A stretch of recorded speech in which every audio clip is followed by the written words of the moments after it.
All right, on today's episode, we interviewed Josh Abramson. Some of you know Josh is the founder of College Humor, Vimeo, or BustedTees, brands that many of us are familiar with, and really a wealth of information. So on today's episode, we talked about what you start with may not be the same thing you finish with and how to diversify in a business journey. In addition to that, we also talked about how to leverage things available to you in your journey to help avoid boiling the ocean and taking on too much risk. And last but not least, we talked about what it looks like to sell to a billion-dollar company, how to mitigate risk, and some of the challenges that he faced in that journey. So Casey, tons of information. What were some of your big takeaways? Multiple exits. He was a startup guy. He got a chance to do his own acquisition, and he was able to get a really big exit. Very humble, solid gentleman. I was very impressed. Awesome. So excited about this one. So let's hop right in. And on today's show, we have Josh Abramson. He's an American entrepreneur and co-founder of the comedy website College Humor, which I grew up on. He was one of the principal owners and founders of Connected Ventures, whose properties also include Vimeo, BustedTees, and the co-founder, owner, and CEO of the crowdsourced t-shirt design company TeePublic. Josh, welcome to the show. Thank you. Thanks for having me. Great to have you, Josh. Yeah, no, I'm excited to have you on. Like I said, I've heard your story a few times, so it was exciting to kind of have you participate on the show and really learn a little bit more about the mechanics of what happens, right? Everybody sees websites, everybody interacts with things, but most people don't realize the proof of the pudding and kind of what it takes to make the sausage. And so, with that said, I guess wanted to hear a little bit about how'd you get started? Yeah, so I got started in 1999. I was a freshman in college. I went to school in Virginia. My best friend from high school and I, we did some like entrepreneurial stuff when we were in high school, but super small level, like, we would DJ the school dance and that sort of stuff, just trying to figure out ways to make money that were a little bit unorthodox. So when we got to college, we were kind of, shooting around ideas for ways to start a business. Had the idea to start a website that was, advertising based and, saw some of these businesses that were, becoming popular in that point in time. And we were kind of, going back and forth on like, what would that be? Like, how do we get people to come to a website so that we can then put ads on the website and make money? So we had a couple of bad ideas. And then one of the things that was unique about starting college in 1999 was that most people didn't have high-speed internet before they got to college at that point in time. And then they got to college and all of a sudden you have a brand new computer, you have high-speed internet, and you're surrounded by, tons of people. So it was a really interesting moment for the internet and for, young people who were sort of just becoming like avid web users. So, this was obviously many years before Facebook and YouTube and websites like that. So the way that people were sharing funny videos and pictures and that sort of thing was really peer-to-peer. People would have their computer signed up to the campus network. And you'd send the thing off. All that. So that was really the idea, was let's just take all of the stuff that's kind of floating around the dorm rooms, like quite literally, and just put it on a website and then direct people to that website and see if we could make it grow. And that was how College Humor was born. And that was, again, late 1999. It was sort of, crazy for us at the time because it really grew quickly. And it was, from like idea to like getting big checks every month was like, 3 months. And that just felt insane. So, well, let me pause you there really quick. I got to ask you a question because, I went to college in 2005, so I'm a few years behind you, but again, same generation, grew up from basically no phones to phones, from, dial up to DSL. And similar to you, I was an internet entrepreneur at the time. We had a few different companies, and the one thing, and I still remember pre-YouTube, right? Because I actually looked at building something similar to YouTube, and I remember scraping College Humor once upon a time and built my own database of all of the same stuff. What gave you the confidence around the server hosting costs? Because that was always, to me at the time, and I was still kind of young and naive, and it was really expensive to host that kind of content. And so especially 1999, I was looking at it 2002, 2003, where even then I didn't think the economics worked. And so what gave you that confidence, and how did that work back then? This is a little bit of internet lore for those people on the show. Yeah, so what was unique about that moment in time is it was pre-.com bubble burst. So there were ad networks that would host your website for free. So, there was one called Blah Blah, for example, that went under, probably by the time you started college, but in 99, they were going strong. And you would literally just put your website on their hosting platform, and then they would put banner ads on the top and bottom, and you would make, a couple dollars CPM for as many page views as you could possibly generate. And nobody was really super sophisticated in terms of, conversion, tracking and that sort of thing. So we were incentivized to just get as many page views as possible. And the more pages we got, the bigger check we got at the end of the month. So it kind of seemed like almost too easy. And it was. Obviously, that model did not continue to exist for too long. But we started right at the perfect moment for that, because we started to get traction and started to build confidence in the business before the bubble bursts. And by the time it did, we'd already made a little bit of money. And that was actually, when I think of when I started to really come into my own as an entrepreneur and like really understanding how, people on the internet sort of, how you can actually make money on a website, that really came in 2001 after the bubble had burst. And then those deals were no longer there, both from, the advertising deals were not there and the free hosting wasn't there. So we actually had to pay for our own hosting. We had to figure out how to sell ads. And that's when it got really hard, but that was also when it got exciting. And that was what led me to start to understand, how do you take an audience and send that traffic towards a website to get them to actually buy something and take a percentage of that, or, selling ads to, whatever. I mean, at the time it wasn't brand ads because we didn't, we hadn't cracked that nut yet, but we were doing a lot of, conversion based stuff. So like selling posters, selling funny t-shirts. I remember allposters.com. I actually made a lot of money on all posters. Like I said, I was kind of a slightly different variation of what you had done. Yeah. So, we tried all sorts of stuff, and All Posters was one of the best affiliates that we had. And then we had a couple t-shirt websites at the time that were paying us a lot of money. So that was how the idea for BustedTees.com came around, which was, why don't we build our own e-commerce business, and we can use the traffic from College Humor to, generate revenue through that. Selling posters and making posters was harder than making t-shirts. So that's why we decided to do t-shirts. The path of least resistance was often the way in those days. So that was how, we started doing e-commerce. And then for a little while, by this point, I graduated from college and was really, we were just trying to build as much stuff as we could. And we were, somewhat focused on College Humor, but also focused on trying to build other things. So we built a social networking site for college kids before Facebook that didn't really work. We built. I still remember the rollout of their strategy, right? It's all about strategy. But really quick, I guess, what was the revenue at and expenses at the time you were graduating college from College Humor? So by the time we graduated, we were, I think at the time when we graduated, we basically were making the same amount as like a really high paying job out of college. So I actually can't remember exactly what our revenue was, but I remember like when we decided we were going to do it full time, we knew that we would be able to make, call it like $60,000 a year. So that was sort of, call it like sometime during our senior year of college. And then by the time we graduated, the business had continued to grow. And then that next year it really grew. So we ended up, making quite a bit more than that. But that was sort of, once we got to that threshold, that gave us the confidence to like not take an actual job.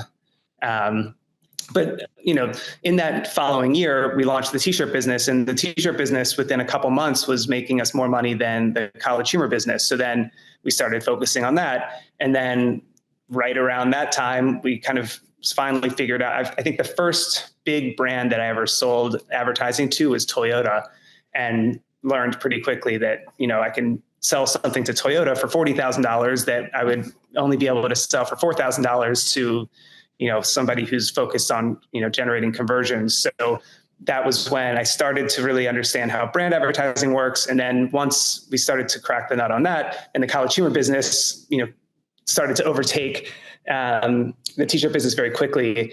And that was when it started, right around then we moved to New York City, and then everything got really crazy very quickly. Now, let me ask you about this, Josh. Is your family, are y'all entrepreneurs? Like, did you grow up in a family of entrepreneurs, or were you like kind of the first one to get this creative just to go out and do? My father ran companies, so and I guess you could call him an entrepreneur, although I don't know that he identifies that way, but he, when I was really little, he owned a juice company. So they would bottle juices, and it was very different from the type of businesses that I've had. I mean, you go in and it's like huge stainless steel tanks and warehouses and like giant freezers and refrigerators. And, it was like a very, it was a factory basically. So I grew up seeing that. But, the sort of interesting thing to me about the internet was, even as early as like, when I first started selling things on eBay, or just, understanding that you could actually make money just sitting at your computer. There was something very appealing about that.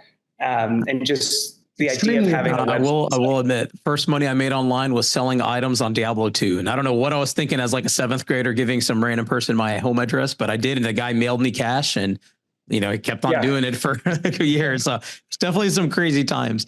To quickly just tie it together, because you kind of unpacked a lot. So I want to make sure I understood it and the audience understood it too. So you went from really leveraging an existing platform, they did all the hosting, all the cost, and even all the ad sales for you, right? You were just really focused on kind of the community, so to speak, or the messaging, right? The product, which is College Humor. Then that went out, you had to kind of go build it up yourself. And now you're like, holy cow, there's real costs. We have to figure out how to make this profitable. Right. And so then that led to just doing affiliate marketing, such as All Posters. And I guess at that same time, you had higher expenses. So then you shifted and said, hey, we're going to go build kind of this t-shirt business, right? And mimic what All Posters did. And I am curious if All Posters is still around, because they were such a monster at the time. But anyways, mimic that model in t-shirts, right? You got a little bit of traction there. And I think it sounds like you learned and you started focusing more on that. And then you learned about selling to brands and shifted focus back onto College Humor while you're doing both simultaneously. Is that right? Did I get it all correct?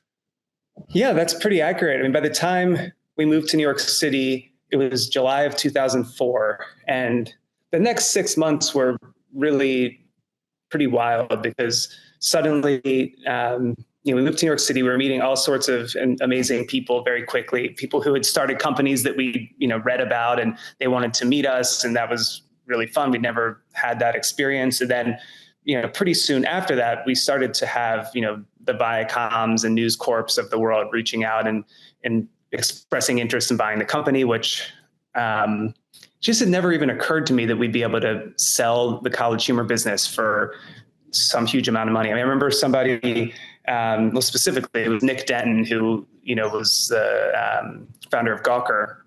He was telling me once that he thought our business was worth $20 million, which was like crazy. If you would ask me what I thought it was worth, I would have said a tiny fraction of that. And I think he was right, but it just didn't even occur to me. You look back and, you sort of take for granted that, when you're 23, a lot of these things that might seem obvious to us now are not.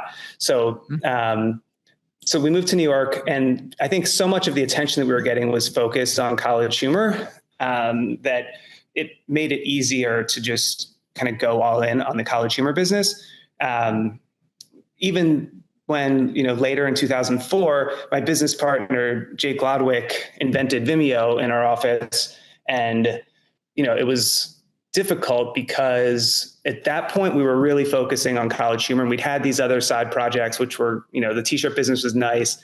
We had the sort of, the social networking thing was not working. So we sort of, put that to the side. And then this new business Vimeo comes about. It's like, all right, well, this is cool, but we don't have unlimited resources. And I think perhaps most importantly, there was the issue of copyright infringement. And, College Humor was in the business of using user-generated content to generate page views, right? And as a result of that, as you can imagine, we would occasionally get cease and desists. We got sued once or twice. That was really stressful. And, when Vimeo first launched, and this was before YouTube, the idea of people uploading copyrighted material in sort of a free-for-all, all I saw were the legal bills. And as a result, put a lot of throttles on Vimeo. kind of pushed for everybody to focus more on College Humor. Sure enough, YouTube launches a couple months later, and for a while we're neck and neck in terms of audience. I was one of your first users. Yeah. I remember loading videos on Vimeo. No, and it just in the mortgage business. I was in the mortgage business, and we were putting up content, and there was just not a lot of ways to get stuff up, and that was it. That was one of your options. And I remember I had built a clone of YouTube, and again, it goes back to the legal risks and then the hosting risks, like both of those things. And at the time, it was crazy to think about building a business that can stay not profitable for so long, right? Yep. That's the problem. You have to. I was way too young to understand that, right? And that's the whole business model for YouTube right now. Obviously, it's a very profitable business, but at the time, you have to look at it. There was, legal stuff are never fun, right? And again, this is the important stuff that most business owners don't think about. Getting sued is very, very common. If you're in business long enough, you will get suits, and we deal with those all the time, right? Those happen for a variety of reasons. Those are always stressful. And then in addition to that, just kind of, does the business work? Does it not? Should you continue to double down or not? And in the Vimeo or the YouTubes back in 2004, 2005. It was a model that really shouldn't have made sense, right? But question for you really quick. Tell me, what did the business look like at 2004 or 5? And what I mean by that is what was the org, right? What did you have teams doing, around? Is it a team focused on selling ads, a team focused on getting content, a team that's out there doing, physical promotion? What did the team look like? How many people was it at the time? And what were they focused on? So by the time we started Vimeo, there was a period where we had College Humor, our social networking dating site. We thought social networking was more for dating at the time. So me calling it a social networking site is a little bit revisionist history, but that was sort of what it was. We were building that. We had our t-shirt business. We had started another t-shirt business that was a little bit more fashion forward. And of course, College Humor and Vimeo. And I think there were 4 of us doing all of that at that time. So I don't know. I had this idea, which was, flawed at the time, but for whatever reason, I was very reluctant to hire people. I think I was just overly cautious. I've always been pretty conservative just with how I think about, businesses and profitability and all of that type of stuff. So I think as a result of that, I really waited a long time to hire people. And then the first few people that we hired an engineer that proved to be hugely impactful. We hired an editor, somebody to help us on the editorial side that was really helpful. And we hired somebody from Maxim magazine at the time to help with branded ad sales, because we figured that was a pretty good competitor. Yeah. So that was sort of the core initial team. And of our business partners, I had my business partner that I started the company with, Ricky Van Veen, who was really more on the editorial side and the content and that sort of thing.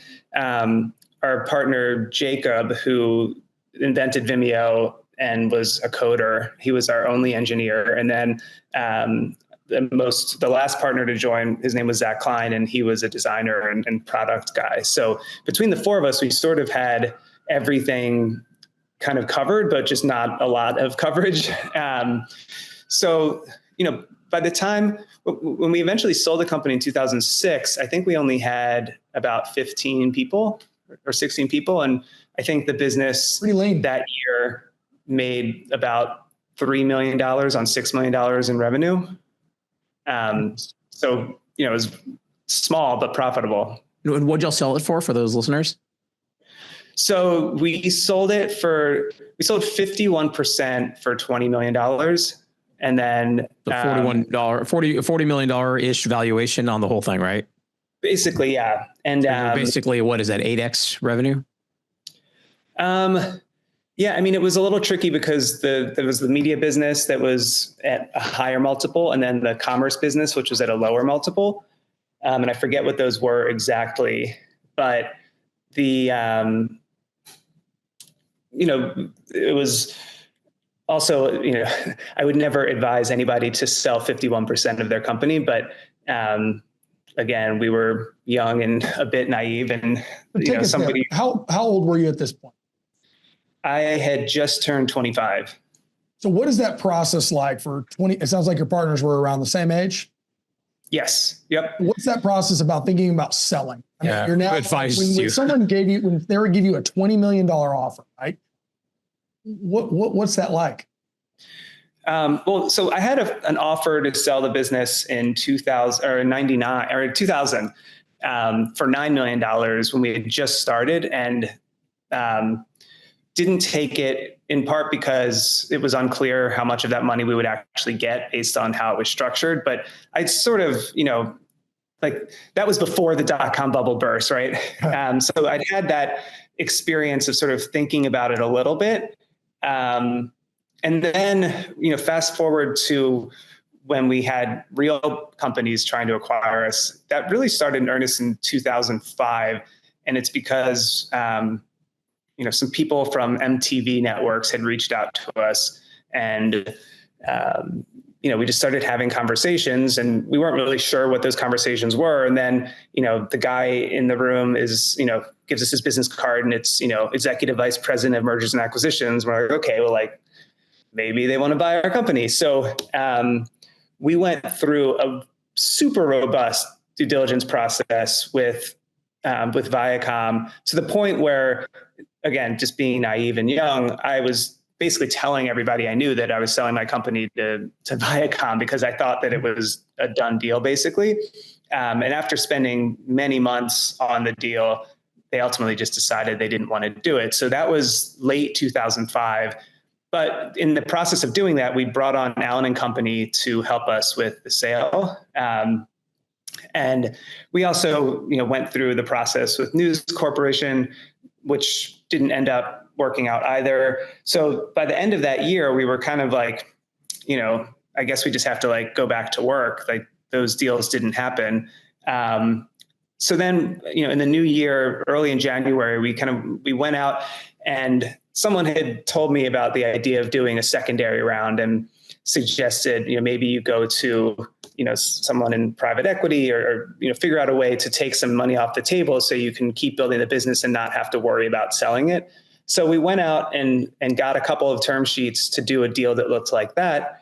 And right around that same time, IAC reached out to us and said, they were starting a new programming division and wanted to buy the business. So that all kind of, came together pretty quickly. And I think at the time I was thinking of, because we were really having a fun, it was like, it's still probably the most fun thing I've ever done. I bet it was a blast. And so the idea of selling the business, we really thought that there was a lot of runway left, and we wanted to continue working on it. Again, we were super young and we were having a good time. So the idea of selling 51% was appealing because in my head, we still had a lot of upside. We figured, if it's a home run and we can, we had a put call arrangement so that we could, force them to buy the remaining 49% at certain points down the road. So it felt like we were pretty well protected in the case of, a big upside.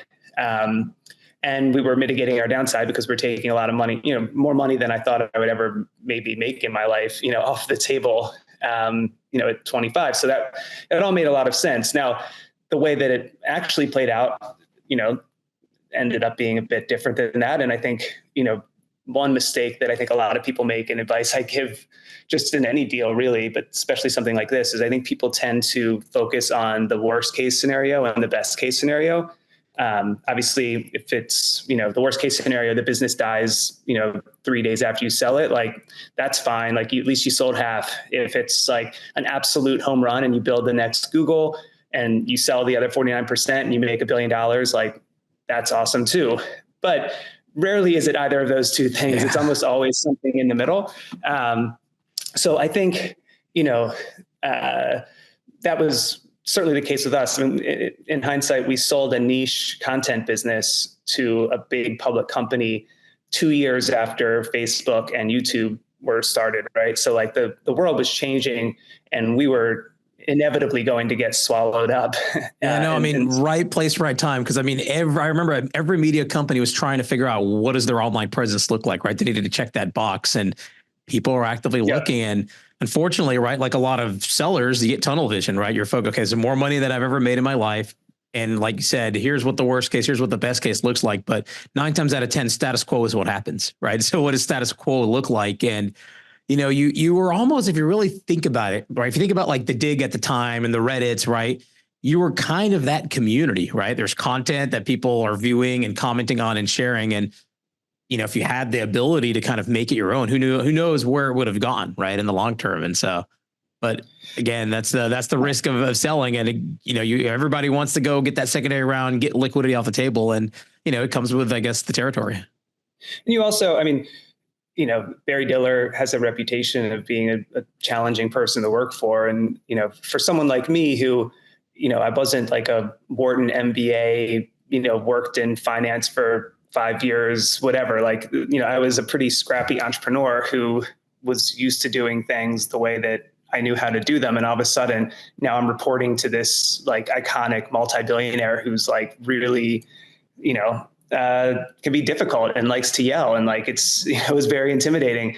And that was, I didn't enjoy that. I'm not, there are some people who really thrive in that environment. I did not. So I think, you're now like running this business, which, ultimately whenever there's a really big decision, it's not your decision. You learn that pretty quickly. And then, you have half of your net worth tied up in a business that you don't control and you're kind of, tied to it. So, that, the first couple months or first year or so after the deal was great. And then the wheels started to fall off a little bit in year 2 and by year 5, by the time I left, I was like very ready to not do that anymore. No, I've heard that from many people time and time again, right? Because whenever you go into it, the people that are there are a lot of times very different 3 years later. So the people that were supporting you or supporting the vision saw where it can go, they moved up, they moved out, they went elsewhere. And now you have a different person who maybe doesn't have the same vision of where to take that company from from a corporate leadership perspective. Yeah. And I would imagine you're going from being a full-fledged entrepreneur, whiteboarding, doing whatever you guys are doing. And now you have a control that kind of squeezes a lot of that creativity. I at least would imagine that's probably how you felt. For sure. There was that. And there was also, the thing that I think about the most during those days is, you go into these board meetings and you're presenting, your plan and the things you're working on. And across the table from me are, guys, at least twice my age, if not more so, smarter, more experienced, all the things, but they don't understand my business as well as I do, or I don't think that they do. I don't think that they did. But that was sort of, beside the point. You walk in and all of a sudden you have these very intimidating guys poking holes in everything that you're saying. And, you would walk out of those meetings having signed up for a site redesign or some shift in strategy that you really didn't believe in, but you weren't able to argue it, or, you couldn't be articulate enough in the moment and you're nervous. And like, there was one time I was getting yelled at and like, I felt myself like almost about to cry. I was like it was so emotional. I wasn't equipped for that. I didn't have the reps to, be able to fight back in those circumstances, nor did I have the confidence. And things weren't going as well as we had projected that they would. So the combination of all of those things, makes it very difficult to be successful, I think. No, I used to work at Microsoft. And one of the biggest things you learn early on is how to find your voice, right? You're in a room, a lot of smart people, a lot of people that can, chew you out.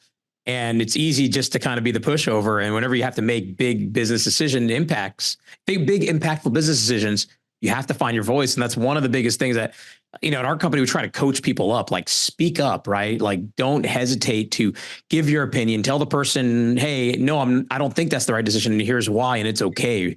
And I think that's one of the biggest mistakes most entrepreneurs do, right? Is they'll grow, get something, but then kind of lose their way for a variety of reasons on that. Yep. So snapshot. So now you were 25, you're there for 5 years. So you had your exit, you're there 5 years. And then what happens at that point? You decide to leave. And then what goes from there? Because I'm sure you took a tremendous amount of learning experience from all of that to then. For sure. The benefits are great. So, if you recall, the 3 businesses that we sold was College Humor, BustedTees, and Vimeo. pretty soon after the acquisition, Barry Diller decided in one of our meetings that he wanted us to shut down the t-shirt business. And at that point, the t-shirt business was making over $1 million a year in profit, and really without much of anybody's effort. So he basically was like, Josh, I don't want you to spend a second of your time on this business. And if it deteriorates, like, we're going to shut it down. So it was basically like, which is also frustrating, right? When you own 49% of a business that makes $1 million a year and someone tells you they're just going to kill it because they don't want to think about it. Like, that was annoying. So, it kind of, I can't remember exactly when, but it started percolating a little bit in the back of my mind that, like, maybe there was a way I could buy that business out of IAC or take it, because I thought it was a really fun business. During the 5 years that I was there, we had to renegotiate our deal a couple of times because we bought a production company that required some capital, and like, there were all these things. And usually when you're negotiating against a company like that, you don't get the better end of the deal, especially when they control your business. So we ended up having to push our put option out a couple more years. And, we did get a nice employment agreement and, some increased compensation, that sort of thing. So I was now sitting in a situation where, they had to pay me for a couple years, regardless of whether I showed up or not. Unless, and even if they fired me, they had to pay me too. So, at that point, we decided to sort of collectively that we were going to hire a CEO for College Humor, and it wasn't going to be me. And it was just clear that, it didn't really make sense for me to stay there any longer. But, they would have had to continue paying me. And I sort of led them to believe that I was happy to, sit in my office for the next couple of years and not do anything, and just get paid. Or they could give me all of that money that they owe me, and some of the stock grants that I'd had in the form of this business that they didn't want. And everybody was super fair about that transaction, actually. I think because they didn't want it. It was not. They thought it was a great deal. Yeah. So that, again, that was 5 years after I'd sold the business. And then May 1st, 2011, I put my pencil down. It was my last day at IAC and my first day of the sole owner of the BustedTees business. So right around then, and at that point in time, I had like a floor to ceiling glass corner office with like a mini fridge with like Coca-Colas or whatever that got like perfectly arranged in like pencils that someone sharpened every night. It was like a pretty fancy setup. And then fast forward like a month and we're now in like a very dingy loft in Flatiron with like a mouse problem. And I couldn't have been happier. Well, I got to ask, whenever you were in the fancy corporate office, were you wearing a suit or no? That's just the most important. No, we all dressed pretty casually. You could kind of tell the people who worked at corporate because they all had, sort of business casual, but, we were mostly wearing t-shirts and jeans. But it never really felt like, once we were in the IAC building, it never really felt like my home. It felt like we were working in like a big company. And I think a lot of people felt the same way. It just, was no longer our space. So when I bought back the t-shirt business, I think there were 6 people, including myself. So it was a small team. But it was a great team and everybody, got along really well. And we all knew each other. You were the 100% owner. You're 100% owner? Nice. Yep. So all of a sudden I own this business, which I was now making more money like on day 2 as the owner of this new business than I was making from salary from IAC. And I owned a company that was mine. So really quick, day 2. So what did the business cost you? Obviously it's kind of complicated because you accelerated things, you changed things. What would you say it cost you? And then on top of that, what was it actually making day 2? So I think it was basically 3 times EBITDA plus the value of the inventory. So that, EBITDA that year was like $650,000. And then there was a couple $100,000 in inventory. So it was about $2.5 million that the business cost, but cash out of pocket was only, I think it was like $250,000 out of pocket because the rest was just money that they owed to me in one way or another. So that made it a lot easier to swallow versus like having to write a check that big. So that's your first acquisition. That's pretty fantastic. Yeah, so it was great. And then I hired somebody to help me run the business who ended up becoming a great partner and helped me build my next business.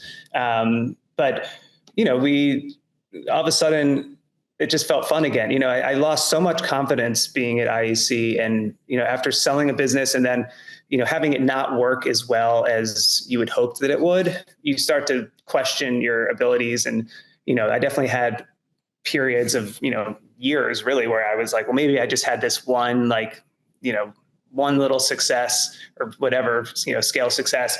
And that was it. And I'm not, not actually that good at this. I just got lucky. And it really wasn't until buying back that business and being able to grow it and then ultimately growing it into something else that was even a much more successful exit than the College Humor business had been.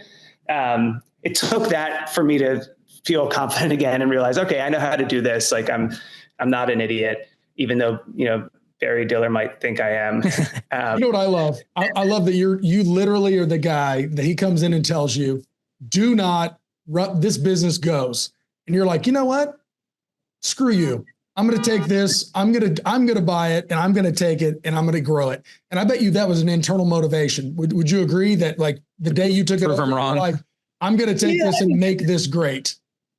There was definitely some of that. I think there was also a bit of, I remember there's a guy who I know a little bit who, right after I stopped working at College Humor and started doing the t-shirt thing, I was at a party and he came up and he was like, I forget how I put it, but it was super condescending. It was basically like, so are you actually going to be able to stay in New York City and raise your family just with this t-shirt business? It was like, you're doing this like, it's like a lemonade stand. I think that was the impression that I think a lot of people had of it.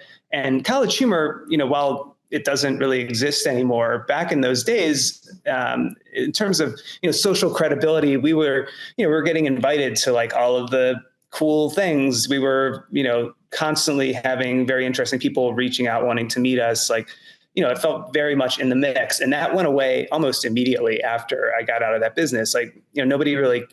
And I think it was also an interesting, lesson. There were certain people who I realized, pretty quickly, like, oh, those weren't actually friends. They were just like business contacts. And that were, that wasn't obvious to me. I just thought that I was like good friends with all these people. And then all of a sudden, I'm reaching out and realizing like they don't want to get lunch with me anymore, So I think there was a little bit of like, screw all these guys, Yeah. Forget the naysayers. And so tell us about this lemonade stand, right? What did it, you bought it, what was the revenue and where'd you get it to? So the BustedTees business, we got it to, I think it was a couple $1 million when I bought it in revenue. And like I said, it was about $600,000 in EBITDA. And then pretty quickly we grew it to $10 million in revenue and just over $1 million in profit. And right about that time realized, okay, this is just not going to grow. Like there's no more opportunities for paid acquisition. Like it's just, this is, I think, as big as this business can get unless it just turns into something else. And that was when I had the idea for TeePublic, which was, basically eliminating a lot of the hurdles that the BustedTees business had. And, for example, we would release 16 t-shirts every week at our peak for the BustedTees business. And some of them would sell really well and some of them wouldn't sell very well. And there's a fixed cost to releasing those. You have to design them, you have to come up with the ideas. And we were taking inventory. So there was an inventory cost. Some of them wouldn't sell. You're sitting on excess inventory.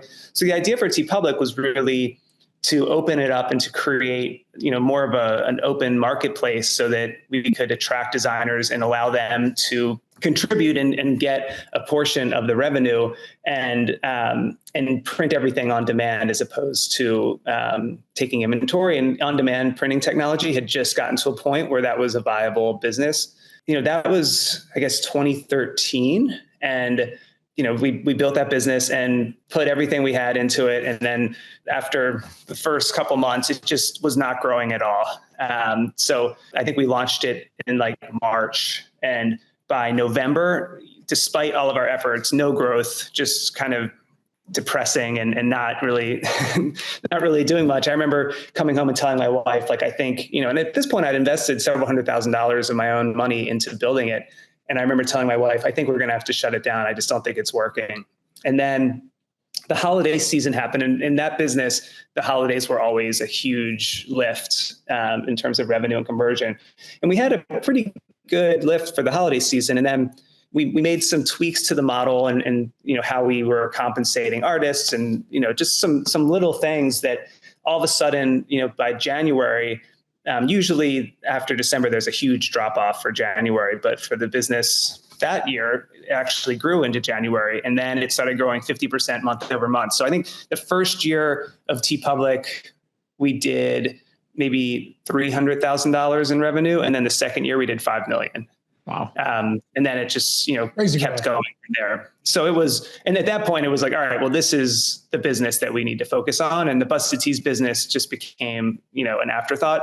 And frankly, my idea, I wasn't aspiring to just have this BustedTees business when I bought it back. I was really thinking of it as, a starting point and hoping that I would find my way towards a better business, which is exactly what happened, but it wasn't clear what that was going to be. And that was, I think that's sort of like, at least for me as an entrepreneur, it's always sort of happened that way where you kind of have to just I think of that scene in Indiana Jones where he's got to walk across the huge cave or whatever. And you can't see where you just have to believe that your foot's going to land in front of you, but you have to kind of take the step, not knowing where you're going to actually step. And I think that was the case with that business for sure. You just got to cross the chasm, right? That's the phrase. Yeah. And so it's, and it's funny how it works like that, right? Because in hindsight, some of these things are so obvious, right? But you have to live and breathe the moment because it's almost obvious TeePublic in hindsight, right? Well, of course that makes sense, right? Why not leverage, the ecosystem and let people do their own thing?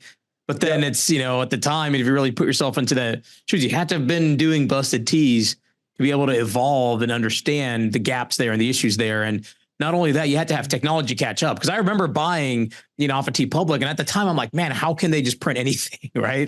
The technology had to catch up, the whole thing had to tie together, and lo and behold, you have a nice, healthy business. Yeah, and I think every business that I've started really was, College Humor was the first sort of original idea that I had in a vacuum, where I was like, all right, we need to start something, let's do this. Everything else, the t-shirt business was born out of that. Vimeo was ultimately born out of that.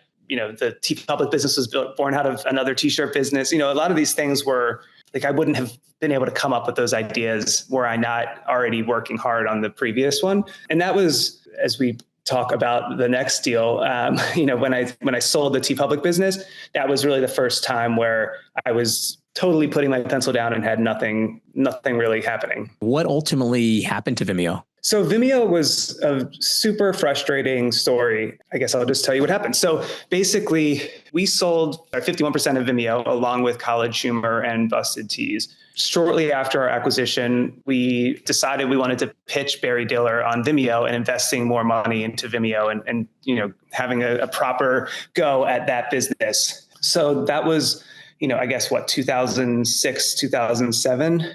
So we asked for $2 million, which he gave to us to go build out a team. So we built out a team of about a dozen people and really some of the best engineers and talented people that I've ever seen, building software. We really found some excellent people and built what really is the, Vimeo that you see today. I mean, obviously the functionality's changed since then, but the design and really the nuts and bolts of what made Vimeo was created in that year.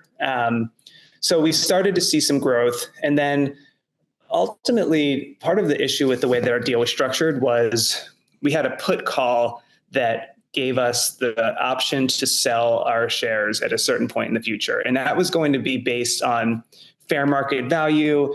And, we knew that IAC wasn't going to sell Vimeo. So for Vimeo to be valuable to us in terms of our equity, it was tricky, right? It was hard to figure out how that was going to be valued. So the money that we were spending was really our own money because even though Barry gave it to us, it was just coming off of our balance sheet. So all the money that College Humor was making was being just sucked up by Vimeo. So it started to become clear that as Vimeo was losing more and more money, and College Humor was not growing as much as we had hoped. College Humor we knew had value and we knew we were going to sell the rest of it for however many millions of dollars, and that was going to go to us.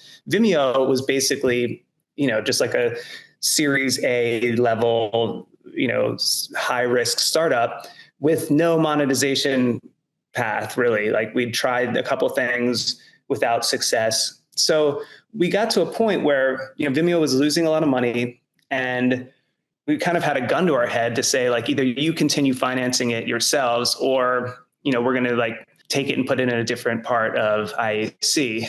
That was a tricky moment because, on one hand, it was still an exciting business and we were passionate about it, but it was losing so much money. And there was a very easy path to imagine where it would lose so much money that it would just wipe out everything that we had in equity value for the business. So as a result, we ultimately gave up our equity in exchange for not having to finance the losses, and had argued at the time to retain some amount of equity, but we were not given that equity, which that part still irks me a little bit because I think it would have been fair for us. Negotiating with a billionaire is kind of tough.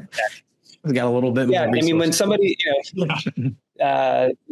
when you have leverage, you're meant to use it. So I don't fault them for that. I just regret being in a position where I had such little leverage, because also, you're still working for them, and your willingness to like truly go to the mat against people like that, and you're, in that position is very slim. So, so we lost that battle. And so the next time you want to give away equity, just let me, in case, we'll be happy to kind of, take you up on it. And had YouTube sold to Google at that time or not yet? Yeah. And I think that's worth mentioning. Like, I sort of assumed that we had lost, right? Like, I didn't see a path for Vimeo to become worth, when it had its IPO, it was worth $8 billion. It's not worth that anymore. But, I never in a million years saw that. When YouTube became YouTube, I, in my head, figured, all right, well, like, that was our shot and we missed it. So Vimeo was turning into something else, but it was always, a thorn in my leg. And frankly, like, my just like way of thinking about businesses is not always conducive to a company that is pre-revenue spending as quickly as possible to try and get users with no monetization strategy. I'm much more simple-minded and coin-operated when I think about companies. I like, generating revenue and profits, and, I can wrap my head around that. It's harder for me. Yeah, we get approached by a lot of those kind of businesses that have no assets, no revenue. It's the hope of basically growing it enough to be able to sell the thing. And those are risky businesses, right? So Josh, as we start to kind of get into the wrap up of what's going on here. So what did you sell TeePublic? TeePublic was acquired for $41 million in 2018. Exciting. And you were solo owner, or did you share some of the equity? I never raised any money. We had an equity pool for our employees. But I was I put the money up for the business. It was my company. And so 6 years later, do you feel like the buyers were happy with it? I know for a fact that they're happy with it, because you can look at their, it's a public company, and the business has grown, I guess, 4 times over from what I sold it for. I don't know exactly what the profitability is, because I don't know that they break that out in their annual report, but the business has grown dramatically, which is, both exciting, but also a little bit annoying. But you're still happy you sold it at that time, right? In hindsight, it's not like the kind of the situation with IAC where you kind of really, in the back of your head, like, maybe we shouldn't have, right? In hindsight. Yeah, it's a little bit like, it's a great number. Yeah. I mean, it's someone not like described it to me as, it's like when you run into your ex-girlfriend or whatever, like, you want them to be happy, but you don't necessarily want them to be blissful, But you built that, and that's the beauty behind it. So what now? So, okay, you've got your exit, you got a big exit. And so in 2018, so what then becomes it? What are the new ventures? What are you up to now? What's that next phase in Josh's career from 2018 to today? So I really tried to divest myself from all responsibilities immediately. So I sold the business in November of 2018. And by January 1st, 2019, I was unemployed, and really wanted to just, have as much space as possible to try and figure out what the next thing was. I made some early stage investments. I, joined a board or two, sort of started just thinking about like what are next steps and exploring different opportunities. I found a business that I wanted to acquire later that year, to the point where I had a fully formed, long form document that was, I thought we were, maybe a week or two away from closing. We'd already done most of our diligence, and it was, we're trying to move very quickly. And ultimately the founder decided that he didn't want to sell the business. So I was really disappointed because it was a perfect match for me. It kind of touched on some things that I was excited about personally. And it was the type of business that I knew I could grow really well. And that sort of got me, and it was in the wine space. It was a wine tech business. And I thought it was, and it was a community. There was a lot of really appealing things about it. But when that happened, it occurred to me that, doing something in a space that I was really passionate about. I've been collecting wine for almost not quite 20 years, but a long time. And I thought it would be really fun to do something in wine. Pardon? And you collect watches, right? I do, although fewer now than, when I first sold my business, I went a little overboard perhaps, but you're one of those watch guys. See, this is my watch right here, a Samsung smartwatch. Right. So it's kind of interesting, Josh. You go from being a startup guy, right? Being able to take a company, grow, and now you're looking for, already existing businesses generating cash that you can buy and you can grow.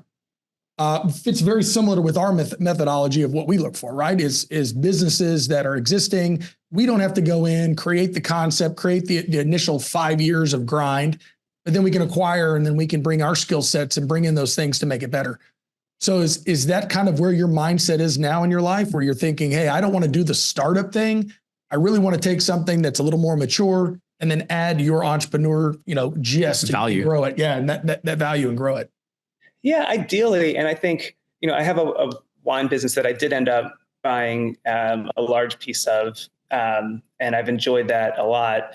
And that was sort of the thinking there was, it's partnering with somebody who really knew wine much better than I did and understood just the wine industry much better than I did. But I understood e-commerce and, building a tech business better than they did. So it felt like a nice complementary relationship. Things like that. I mean, I guess, more simply put, it's for me, it's about finding projects that are exciting, that I enjoy working on more so than anything else. And also just finding people that I like working with. Like, I have no appetite to go work with people who I think are losers, or not even losers, but just not fun to be around. Painful people. I mean, you spend more time with them than usually a spouse, right? I like to say the no asshole rule, right? That's got to be good. Yep. So working with people that aren't fun is a non-starter. I don't, obviously as an entrepreneur and as a business person, you care about the financial success of a venture, but truly it's not the most important thing to me at all. I care a lot more about just enjoying the thing. And I also feel like, if I'm learning and I'm able to, be productive and contribute to something, like that's, I care more about that. And I think about making investments now more in terms of things that will take up time in a productive way for me that I can add value to versus, I stopped angel investing almost entirely somewhat recently because, that writing small checks into startups and then getting an update once a year or whatever, that's not very much fun. I would much rather write a larger check into something, have a real seat at the table and potentially get, additional upside because of my involvement. Or get your hands dirty. Yeah. I mean, it's, I really enjoy working, and the most depressed I've been as an adult were shortly after selling both of my companies. So I think it's sort of counterintuitive, and it's also the type of problem where, few people will give you sympathy for that. But the truth is,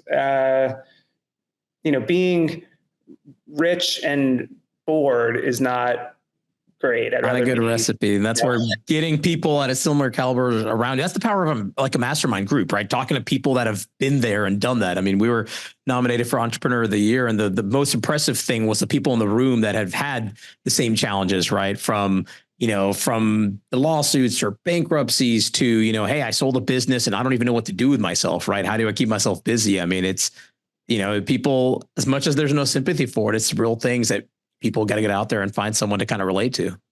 For sure. And it's also very difficult if you're in a situation like I'm in, you can either, I've had offers to go take CEO jobs. I don't want to take a CEO job. That's a very different, I think a lot of people who are maybe not,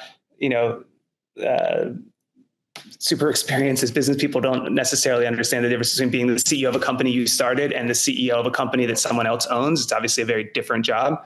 So I could go take a CEO job. Don't want to do that. I can take board seats. That's good for like one day a quarter. So that doesn't really, do too much to make you feel satisfied day to day. So it's often like, two extremes, and it's hard to find things that are in the middle. And I've been able to piece together a couple, really interesting consulting projects, some businesses that I have an ownership stake in that I'm, involved with day to day. But those are, they're hard to find. And, for it to feel the way that running a company that you're all in on and focused, 100% of your time on, it's really hard to compete with that and to piece it together with a lot of these other small things. And it takes years to do that. At least it's taken me that.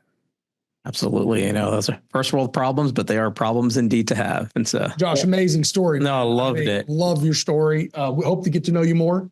Real quick, just what the listeners that are listening, right? You've had a pretty amazing track record. You may look back and go, wow, there's a lot of jumps and hurdles and all that. But for the new entrepreneur or the person that's, in corporate America, they're wanting to make that leap of faith into entrepreneurship, maybe buy their own company. What's your words of wisdom for?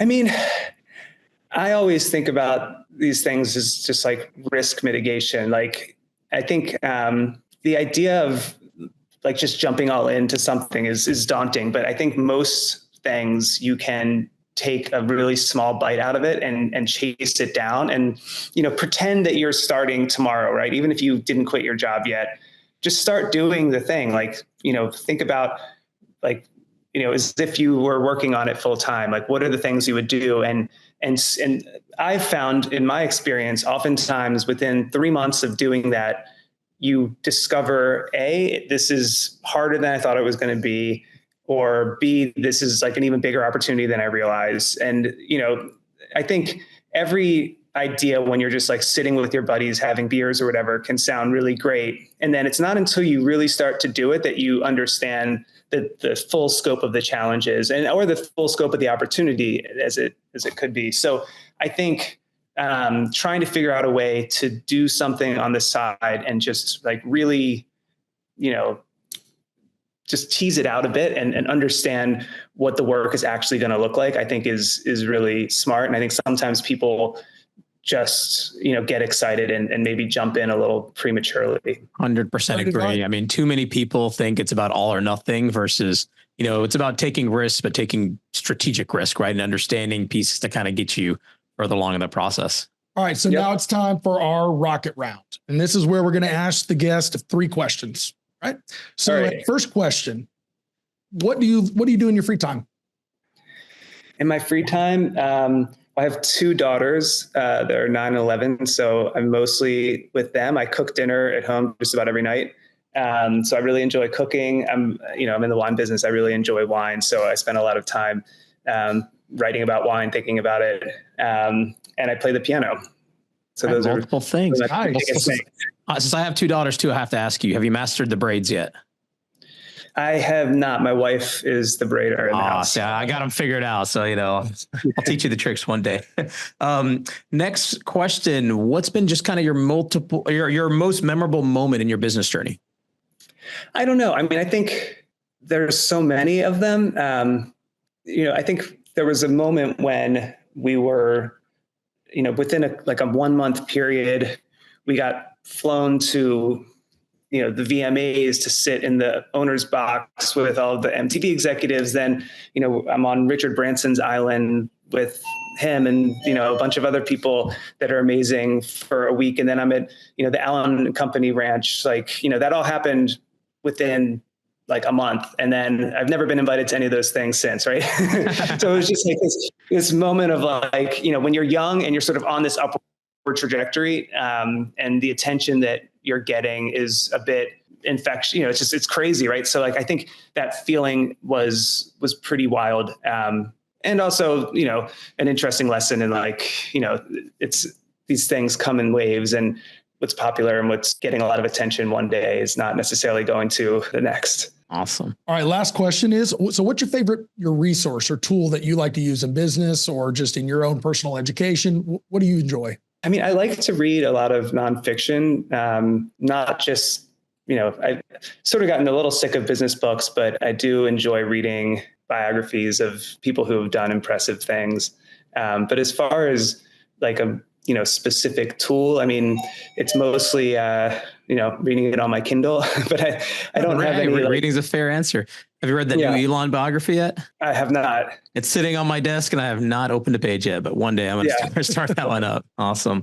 Josh, it's been amazing. I mean, definitely really enjoyed the conversation. Last question for those that are interested. I mean, if someone wants to get a hold of you, how can they get a hold of you? I'm Josh Abramson on Twitter, I guess. Right. There you go. Perfect. Josh, thank you very much for being on that show. It's been a pleasure. Wealth of knowledge, and you are kind of the canonical example of a serial entrepreneur. Awesome. Thanks, guys. I really appreciate it. Thanks for spending time with us. All right. Talk to you soon.